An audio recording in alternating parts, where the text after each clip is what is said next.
अस्सलाम वालेकुम स्टूडेंट्स। बेटे एक्सरसाइज 2.7 स्टार्ट करने से पहले आपका न्यू टॉपिक है साइमल्टेनियस इक्वेशंस।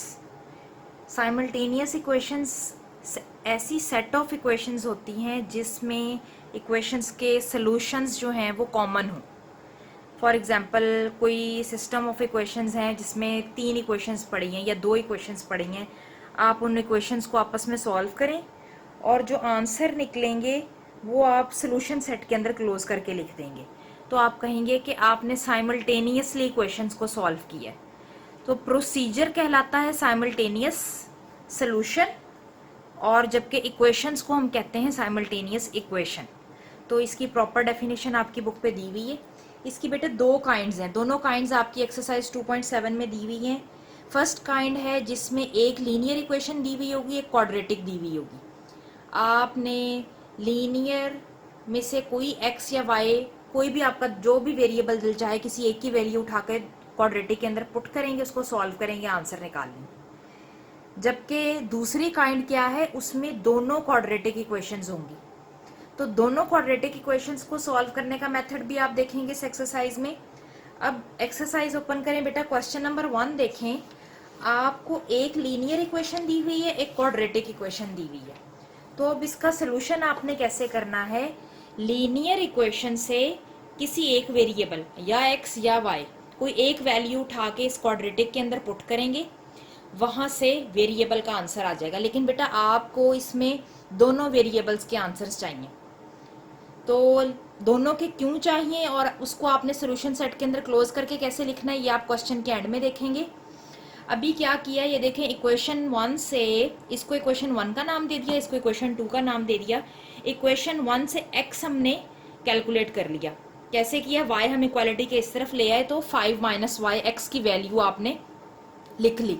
अब जरूरी नहीं है कि x से इधर रखना है, किसी स्टूडेंट का दिल चाहे कि जी मैंने x से काम नहीं करना, मैंने तो y से काम करना है, तो कोई फर्क नहीं पड़ता, आप बेटा y इधर रहने दें, x इधर ले जाएं, तो उससे भी क्वेश्चन का आंसर सेम ही आएगा। वेरिएबल मैटर नहीं करता, प्रोसीजर आपको पता होना चाहिए। अब क्या करेंगे, ये x की वैल्यू उठा के ये इक्वेशन 2 में जहां x लिखा हुआ है यहाँ पुट कर देंगे। ये देखिए, पुटिंग इन इक्वेशन 2। इक्वेशन 2 में अब जहां x लिखा हुआ था वहां पर 5 माइनस वाई रिप्लेस कर दिया। अब यहाँ स्क्वायर का फॉर्मूला ओपन करेंगे और इसको फर्दर सॉल्व करते हैं, देखते हैं कि हमारे पास आंसर्स क्या आते हैं। ये देखें, यहाँ पर a minus B whole square का फॉर्मूला ओपन किया, a square plus B square minus 2ab, next 2 terms as it is आ गई। y स्क्वायर वैसे ही आ गया, माइनस 10y और माइनस 2y दोनों एड अप होके माइनस 12y आ गया। 25 में से 14 सब्ट्रैक्ट किया तो 11 आ गया। अब ये एक क्वाड्रेटिक इक्वेशन जनरेट होगी in terms of variable y।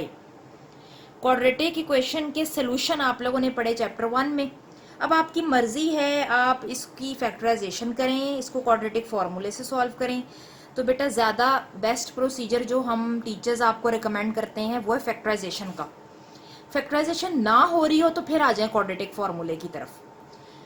अब बेटा यहाँ फैक्टराइजेशन की है, ये देखें नेक्स्ट स्टेप में माइनस 12y को माइनस 11y और माइनस y में ब्रेक किया।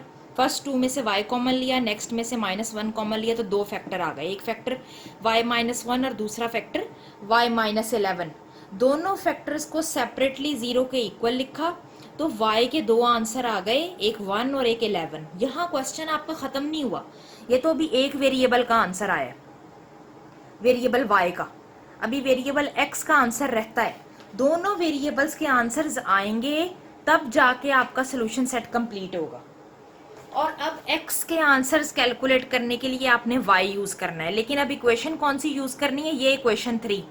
यहाँ पर y की वैल्यू पुट करेंगे तो x का आंसर आ जाएगा। क्या करना है, एक दफा y की वैल्यू 1 उठाएं, उसको पिक करें, यहाँ पुट कर दें, 5 माइनस 1 x का आंसर 4 आ जाएगा। और एक दफा y की वैल्यू 11 यहाँ पुट करें, सब्ट्रैक्ट करें, आंसर आ जाएगा। फिर इन आंसर्स को आपने सोल्यूशन सेट में क्लोज करके लिखना है। अब स्टूडेंट्स देखें, वो y की 2 वैल्यूज बारी बारी इक्वेशन 3 के अंदर पुट कर देनी है। इक्वेशन 3 आपकी क्या थी, x is equal to 5 minus y. सबसे पहले y की वैल्यू 1 पिक की, इक्वेशन 3 में पुट करेंगे, x is equal to 5 minus y में y की जगह 1 लिखा, x की वैल्यू 4 आ गई। फिर y की वैल्यू 11 पिक की हमने, जब इक्वेशन 3 में पुट की तो x का आंसर -6 आ गया। अब आपने इस चीज का ध्यान रखना है कि y की किस वैल्यू के लिए x का कौन सा आंसर आया है। तो ये देखें, जब y की वैल्यू 1 थी तब x की वैल्यू 4 आई, जब y की वैल्यू 11 थी तब x का आंसर -6 आया। ये दो सेंटेंस जो मैंने लिखे हैं ये बेटा आपको समझाने के लिए लिखे हैं। These two sentence are not part of your question. आपने इसके बाद डायरेक्ट सोल्यूशन सेट ही लिख देना। ये मैंने आपको सिर्फ समझाने के लिए लिखे हैं कि बेटा जो वैल्यू y की वही x की। ऐसा ना हो कि सोल्यूशन सेट में आप 4 और 11 को कंबाइन करके लिख दें, 1 और -6 को कंबाइन करके लिख दें, उससे आपका क्वेश्चन रॉन्ग हो जाएगा। सोल्यूशन सेट बहुत ध्यान से लिखना है। x की जिस वैल्यू के लिए y का जो आंसर आएगा या y की जिस वैल्यू के लिए x का जो आंसर आएगा उनको इकट्ठे ऑर्डर पेयर के अंदर लिखना है। ऑर्डर पेयर क्या होता है? ये एक ऑर्डर पेयर है, आप सबको पता है। इसमें पहली पोजीशन x की होती है, दूसरी पोजीशन हमेशा y की होती है। अब ये देखें, फर्स्ट पोजीशन x ने ले ली, 4 आ गया। सेकंड पोजीशन उसी 4 के साथ जो y की वैल्यू थी वो लिखी है, ये नहीं लिखी, 11 नहीं लिखी। 11 दूसरा ऑर्डर पेयर है, ये देखिए कॉमा लगा के दूसरा ऑर्डर पेयर लिखा हुआ है। x की जगह पर -6, y की जगह पर 11, और इस सारे को आपने मिडिल ब्रैकेट में क्लोज कर देना है। यही आपका सोल्यूशन सेट का तरीका है। आपने यूनिट 1 में भी सीखा, लेकिन यूनिट 1 से ये क्वेश्चन डिफरेंट कैसे है कि वहां सिर्फ x वेरिएबल होता था क्वेश्चंस के अंदर। बच्चे अक्सर कंफ्यूज हो जाते हैं कि हमें समझ नहीं आती, यूनिट 1 और यूनिट 2 दोनों में सोल्यूशन सेट लिखने का डिफरेंट मेथड है। तो बेटा कंपैरिजन करके बता दूं, चैप्टर 1 में क्वाड्रेटिक इक्वेशंस के अंदर सिर्फ एक वेरिएबल इन्वॉल्व होता था, तो आप सिर्फ और सिर्फ वही वेरिएबल सोल्यूशन सेट के अंदर लिख देते थे, आपको ऑर्डर पेयर बनाने की जरूरत नहीं पड़ती थी। आप जैसे x के दो आंसर आए हैं, 2 और -3, दोनों मिडिल ब्रैकेट में क्लोज करके लिख दिए, वो तो किसी एक वेरिएबल के आंसर थे ना। यहां पर बेटा दो वेरिएबल्स हैं, तो दोनों वेरिएबल्स आपने ऑर्डर पेयर में क्लोज करके लिखने हैं। और इस बात का ध्यान रखना है, x हमेशा फर्स्ट पोजीशन पे, y हमेशा सेकंड पोजीशन पे, और सेट ऑफ सॉल्यूशंस आ गए आपके पास। अभी आपने एक्सरसाइज स्टार्ट करने से पहले साइमल्टेनियस इक्वेशन की डेफिनेशन पढ़ी थी, वो अभी देखें अप्लाई हो भी गई क्वेश्चन पे। कैसे अप्लाई हो गई कि सेट ऑफ सॉल्यूशंस आपके पास आ गए। ये देखें, सेट ऑफ इक्वेशंस थी, दो इक्वेशंस थी ना एक सेट के अंदर मौजूद, एक सिस्टम के अंदर मौजूद, तो ऐसे सोल्यूशन भी आपके दो आए हैं, एक ऑर्डर पेयर ये, एक ऑर्डर पेयर ये। अब बेटा एक और चीज आपको बता दूं, अगर 3 वेरिएबल होते x, y और z और 3 इक्वेशंस होती तो फिर एक ऑर्डर पेयर इधर और ऐड हो जाना था और साथ आपने फिर 4, 1 और हो सकता है z का आंसर 3 होता, तो आप तीनों लिख देते। तो x, y, z 3 वेरिएबल्स, खैर आपकी एक्सरसाइज में थर्ड वेरिएबल इन्वॉल्व नहीं है, लेकिन ये मैंने पॉइंट जो स्टूडेंट्स आगे मैथ कंटिन्यू करेंगे उनके लिए बताया।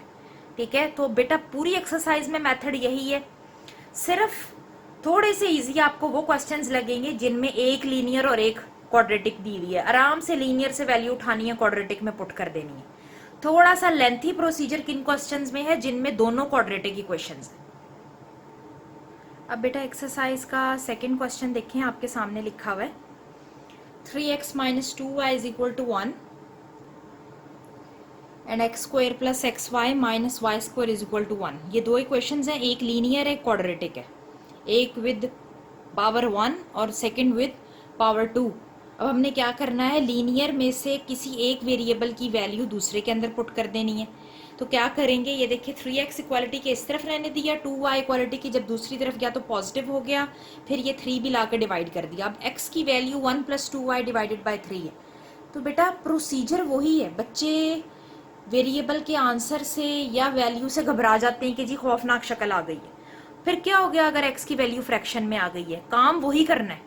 अब ये x की वैल्यू उठाएं, इक्वेशन 2 में जहां जहां x पड़ा है वहां पुट कर दें और सॉल्व करना है सिर्फ। अब ये देखें, इक्वेशन 2 में x एक इधर पड़ा है, यहाँ पुट करें 1 + 2y / 3, और यहाँ पुट करें, ये देखें 1 + 2y / 3 होल स्क्वायर प्लस ये x की वैल्यू इंटू y, साथ ये वाला आ गया, -y² = 1 आ गया। अब हमने इसको सॉल्व करना है। सॉल्व करना ही असल मैटर करता है। जिस बच्चे ने सिंपल कैलकुलेशंस हैं, एलसीएम लेना है, मल्टीप्लाई करना है, डिवाइड करना है और फिर एंड में फैक्टराइजेशन करनी है, बहुत आसान प्रोसीजर है। अब ये देखिए बेटा, स्क्वायर है तो न्यूमिनेटर में अलग से स्क्वायर का फॉर्मूला ओपन कर दें, a + b होल स्क्वायर का, और डिनोमिनेटर में अलग से 3 का स्क्वायर ले लें। तो इधर a² + b² + 2ab आ गया। डिवाइडेड बाय 3 का स्क्वायर 9 आ गया। नेक्स्ट फैक्टर कैसे लिखा हुआ है, ये y मल्टीप्लाई कर दिया 1 से भी और 2y से भी, तो 2y स्क्वायर बन गया, जबकि डिवाइडेड बाय 3 वैसे ही आ गया। आगे पड़ा हुआ माइनस वाई स्क्वायर भी वैसे ही आ गया और इक्वालिटी की राइट हैंड साइड पे लिखा हुआ 1 भी वैसे ही आ गया। अब नेक्स्ट स्टेप में क्या किया है, लेफ्ट हैंड साइड पूरी का एलसीएम ले लिया। एलसीएम क्या है, 9। अब इस तीनों टर्म्स के नीचे 9 पड़ा है तो ये तीनों टर्म्स एज इट इज आ जाएंगी।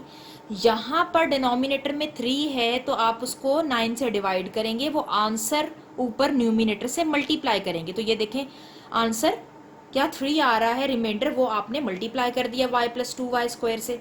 और यहाँ पर डिनोमिनेटर में 1 था इसीलिए पूरा का पूरा एलसीएम ही मल्टीप्लाई हो जाएगा। एलसीएम लेना सबको आता है, ठीक है बेटा। तो 9y स्क्वायर आ गया। इक्वालिटी के उस तरफ मासूम सा बेचारा 1 पड़ा है, उसको हमने टच नहीं करना अभी फिलहाल। अब नेक्स्ट स्टेप में हम क्या करेंगे, 3 मल्टीप्लाई कर दिया अंदर पड़ी हुई दोनों टर्म्स के साथ और ये 9 क्रॉस मल्टीप्लिकेशन करके इधर ले आई इक्वालिटी की दूसरी साइड पर 1 के साथ मल्टीप्लाई होके 9 बन गया। अब सारी टर्म्स कंबाइन करनी है, 4y square plus 6y square minus 9y square, तीनों को ऐड और सब्ट्रैक्ट किया तो y स्क्वायर आंसर आ गया। सिमिलरली 4y और 3y को ऐड किया तो 7y आ गया, 1 आ गया और ये 9 इक्वालिटी के इस तरफ आके सब्ट्रैक्ट हो गया तो -8 बन गया। अब जो फाइनल एक क्वाड्रेटिक इक्वेशन आ रही है उसकी शक्ल क्या है, y square plus 7y minus 8 is equal to 0। यहां से अब शुरू हो गया क्वेश्चन नंबर 1। एग्जैक्टली चल क्वेश्चन नंबर 1 वाले प्रोसीजर रहा था, लेकिन मैंने आपको ये वाला क्वेश्चन क्यों करके दिया है, ताकि बच्चे एक्स की इस थोड़ी सी कॉम्प्लिकेटेड शक्ल से घबरा ना जाएं और इसको सॉल्व करना सीख लें। तो बेटा मैंने आपको ये क्वेश्चन यहीं तक सॉल्व करके देना है, आगे आप लोगों ने बिल्कुल फर्स्ट क्वेश्चन वाला प्रोसीजर करना है। अब आपने आगे क्या करना है, इस इक्वेशन की फैक्टराइजेशन करनी है, वहां से आएंगे y के 2 आंसर, वो y के 2 आंसर बारी बारी इक्वेशन 3 में ये लिखे हुए y की जगह पर पुट करने, वहां से x के भी 2 आंसर्स आ जाएंगे। जब y के 2 आंसर्स की वजह से x के 2 आंसर्स आ जाएंगे, आपने सिर्फ और सिर्फ सॉल्यूशन सेट के अंदर क्लोज करके लिख देने हैं। बस क्लोज करके लिखने का तरीका वही मेथड है जो मैंने आपको क्वेश्चन नंबर 1 में बताया। और फिर से रिपीट कर दूं, ध्यान सिर्फ ये रखना है कि जिस y की वैल्यू के लिए जो x का आंसर आया है वो इकट्ठे ऑर्डर पेयर में लिखने, और इस बात का ध्यान रखना है x पहले आना चाहिए, y बाद में आना चाहिए। बस बेटा सेम वही तरीका है लिखने का। आई होप आप लोग इससे आगे इजीली सॉल्व कर लेंगे। अब देखिए बेटा क्वेश्चन नंबर 3 बिल्कुल क्वेश्चन नंबर 4 की तरह है। क्वेश्चन नंबर 4 में क्या है, अल्फाबेट्स दिए हुए कॉन्स्टेंट्स की जगह a और b, तो इसलिए मैं आपको 4 करके दिखा रही हूँ और 3 ज़्यादा ईजी है, वो आप लोगों ने खुद करना है। अब यहाँ से देखें, फिर से एक वेरिएबल उठा के इधर ले आएंगे और फिर वो x का आंसर यहाँ लिखे हुए x की जगह पर पुट कर देंगे।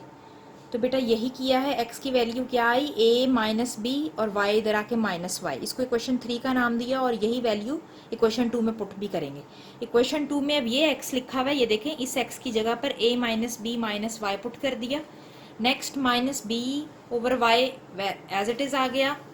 नेक्स्ट स्टेप में क्या करना है, अब एलसीएम ले लेना है। एलसीएम लेने में आपको मेथड पता है, अगर नंबर्स ना इन्वॉल्व हों, को कॉन्स्टेंट्स इन्वॉल्व हों, तो बेटा सिंपली आपने क्या करना है, दोनों डिनोमिनेटर्स मल्टीप्लाई कर लेने। अब ये देखिए दोनों डिनोमिनेटर मल्टीप्लाई कर लिए हमने। अब ये कंप्लीट आंसर देखें, अगर इस डिनोमिनेटर के साथ डिवाइड हो तो a माइनस बी वाई से कैंसिल हो जाएगा, बचेगा क्या y, वो y ऊपर पड़े हुए a से मल्टीप्लाई करके लिख दें। फिर नेक्स्ट डिनोमिनेटर देखें, नेक्स्ट डिनोमिनेटर अकेला y है, जब वो y इस y से कैंसिल होगा तो जो बचेगी चीज वो ऊपर पड़े हुए न्यूमिनेटर से मल्टीप्लाई करके लिख दी, 2 वैसे ही आ गया। नेक्स्ट स्टेप में क्या करेंगे, ये b मल्टीप्लाई कर देंगे, b भी मल्टीप्लाई कर दिया और डिनोमिनेटर में y भी मल्टीप्लाई कर दिया। अब उससे नेक्स्ट स्टेप में क्रॉस मल्टीप्लिकेशन करें और ये पूरा का पूरा डिनोमिनेटर राइट हैंड साइड पे पड़े हुए 2 से ले जाकर मल्टीप्लाई कर दें। ये देखें 2 से मल्टीप्लाई हो गया डिनोमिनेटर। अब नेक्स्ट स्टेप में 2 भी मल्टीप्लाई कर दिया हमने A Y minus B Y minus Y square से। उससे नेक्स्ट स्टेप में पूरी की पूरी राइट हैंड साइड उठा के लेफ्ट हैंड साइड के साथ इधर ले आएंगे और इनके साइन रिवर्स हो जाएंगे। अब इस स्टेप से नेक्स्ट स्टेप में आपने करना क्या है, टर्म्स कंबाइन करनी। अब देखें वाई स्क्वायर कहीं भी नहीं पड़ा हुआ, सिर्फ ये एक अकेली है टर्म हमारी वाई स्क्वायर की, तो वो 2y स्क्वायर हम इधर ले आए। उसके बाद y वाली टर्म्स देखें, 1 2 तीन चार टर्म्स है वाई वाली, लेकिन सेम कौन कौन सी हम किन को आपस में ऐड कर सकते हैं, ये ए वाई, ये ए वाई, इसको हम आपस में सॉल्व कर सकते हैं, ये बी वाई और ये बी वाई, ये बी वाई 2 by 1 by में ऐड हो जाएगा, 3 by आ जाएगा, और ये ए वाई -2 ay से सब्ट्रैक्ट होके -ay आ जाएगा, और b square minus a b के साथ वेरिएबल नहीं है, ये दोनों टर्म्स आपकी कांस्टेंट है। ठीक है, अब बेटा नेक्स्ट स्टेप में क्या करें, इन दोनों में से y कॉमन ले लें, y कॉमन लेंगे तो क्वाड्रेटिक इक्वेशन आ गई। कैसी क्वाड्रेटिक इक्वेशन आ गई, Y square plus A X square या A Y square plus B Y plus C, ये पूरा का पूरा b है, ये पूरा का पूरा c है। तो क्वाड्रेटिक इक्वेशन ही आपके सामने आ रही है, सिर्फ उसकी शक्ल थोड़ी सी खौफनाक है, तो उस खौफनाक शक्ल से घबराना नहीं है। अगर प्रोसीजर आता है ना सवाल का, तो बेटा किसी भी फॉर्म में आपके सामने सवाल आ जाए, समझ आ गया है तो मुश्किल नहीं लगना चाहिए आपको। क्यों नहीं मुश्किल लगना चाहिए, प्रोसीजर लेंथी हो जाता है, लेकिन बेटा स्टेप्स अगर आते हैं तो फिर दुनिया की कोई ताकत, मेरा नहीं ख्याल है कि आप ये कहेंगे कि जी हमें क्वेश्चन नहीं आता, ये तो मैंने पहली दफ़ा देखा है। तो बेटा प्रोसीजर समझा करें, फिर सवाल की शक्ल चाहे कैसी भी हो, आप लोगों को सॉल्व करने में डिफ़िकल्टी नहीं होनी चाहिए। अब आपने देखना यहाँ से इस इक्वेशन के बाद क्या करना होता है, या फैक्टराइजेशन करनी होती है या क्वाड्रेटिक फार्मूला यूज़। तो प्रीवियस 3 क्वेश्चंस में तो फैक्टराइजेशन की थी, लेकिन इस क्वेश्चन में हम फैक्टराइजेशन नहीं कर सकते, तो अब हम क्वाड्रेटिक फार्मूले से y वेरिएबल के 2 आंसर्स कैलकुलेट करते हैं। देखें बेटे, अब ये जो क्वाड्रेटिक इक्वेशन लिखी हुई थी, यहाँ पर देखें आपके a की वैल्यू 2 है, b की वैल्यू 3b माइनस a है, और c value b square minus ab है। ये देखें, ये आपके सामने a b और c की वैल्यूज लिखी हैं, ये क्वाड्रेटिक फार्मूला है। क्वाड्रेटिक फार्मूले में अब b की जगह पर 3b माइनस a रिप्लेस किया, फिर b स्क्वायर में वही वैल्यू आ गई, -4a c की वैल्यू लिखी डिवाइडेड बाय 2a, a की वैल्यू भी लिख दी डिनोमिनेटर में। अब इसको सॉल्व करना है और देखना है y के कौन से 2 आंसर आएंगे। अब देखिए स्टूडेंट्स, हमने इसको सॉल्व करना है। ये स्क्वायर का फॉर्मूला ओपन किया और ये 4 और 2 मल्टीप्लाई होकर 8 बन गया। ये 8 एक दफ़ा बी स्क्वायर से और एक दफ़ा ए बी से मल्टीप्लाई कर दिया, जबकि यहाँ a square plus B square minus 2ab का फॉर्मूला ओपन किया हुआ है, डिनोमिनेटर में 4 बन गया। देखना ये अब कौन कौन सी टर्म्स ऐड हो सकती हैं। 9 माइनस 8 बी स्क्वायर आ गया, ए स्क्वायर वैसे ही लिख दिया, -6ab प्लस 8ab 2ab बन गया। ये आपको नज़र आ रहा है स्क्वायर रूट के अंदर लिखा हुआ क्या, a plus b whole square का formula, a square plus B square plus 2ab। तो हम इसको क्लोज भी कर सकते हैं a plus b whole square में। होल स्क्वायर में क्लोज करने से फ़ायदा यहाँ क्या होना है, स्क्वायर अंडर रूट से कैंसिल हो जाना है। जैसे ही कैंसिल होगा सिर्फ a प्लस बी रह जाएगा। अब ये जो a प्लस बी अकेला रह गया है ना, ये 2 वैल्यूज़ हैं। क्यों, एक दफ़ा ऐड हो रही हैं, एक दफ़ा सब्ट्रैक्ट हो रही हैं। तो आप लोग अब यही करेंगे, y की यहाँ से 2 वैल्यूज़ निकाल लेंगे, वो दोनों फिर x से में पुट करेंगे। x वाली इक्वेशन में, कौन सी इक्वेशन, इक्वेशन 3 जो आपने भी पीछे देखी है, उस इक्वेशन 3 में बारी बारी दोनों y की पुट करेंगे, वहाँ से x के भी 2 आंसर्स आ जाएंगे। अब देखिए बेटे, y के 2 आंसर्स थे, एक दफ़ा ऐड किया a प्लस बी और एक दफ़ा सब्ट्रैक्ट किया a प्लस बी। ऐड करने से a और a ऐड होके 2a और -3b और प्लस b -2b आ गया। यहाँ सब्ट्रैक्ट करने से क्या होगा, ये नेगेटिव साइन दोनों के साइन रिवर्स कर देगा, तो a से कैंसिल हो जाएगा, -3b और -b -4b बन जाएगा।